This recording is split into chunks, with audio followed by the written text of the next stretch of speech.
एक समय की बात है, एक राज्य में एक राजा रहता था। उसके 3 रानियां थीं और हर रानी से राजा के 5 बेटे थे।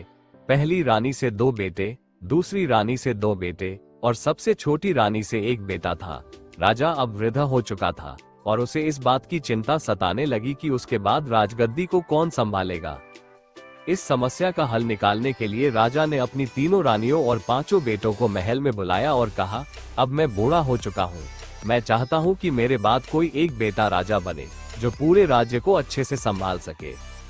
राजा की बात सुनकर तीनों रानियां चिंतित हो गईं और सोचने लगी कि किसे राजगद्दी मिलेगी।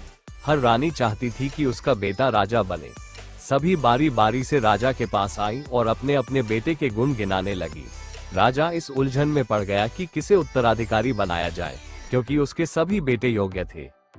राजा ने अपने 5 बेटों को बुलाकर कहा, तुम्हारे पास 1 वर्ष का समय है। जो भी प्रजा के दुख दर्द को सबसे बेहतर तरीके से समझेगा और उनका समाधान करेगा, वही अगला राजा बनेगा। राजा के 4 बेटों ने अपने अपने फायदे के लिए मंत्री मांग लिए ताकि वे शासन को सुचारू रूप से चला सके। राजा ने उनकी मांग पूरी कर दी। फिर राजा ने सबसे छोटे बेटे से पूछा, बेटा तुम्हें क्या चाहिए? छोटे बेटे ने सिर झुकाकर कहा, पिताजी मुझे बस आपका आशीर्वाद चाहिए। मैं प्रजा के बीच रहूंगा, उनके सुख दुख को समझूंगा और उनकी सेवा करूंगा। राजा ये सुनकर मुस्कुराया और बोला, जा बेटा, मेरा आशीर्वाद तुम्हारे साथ है। अब आप बताइए, राजगद्दी किसे मिलनी चाहिए?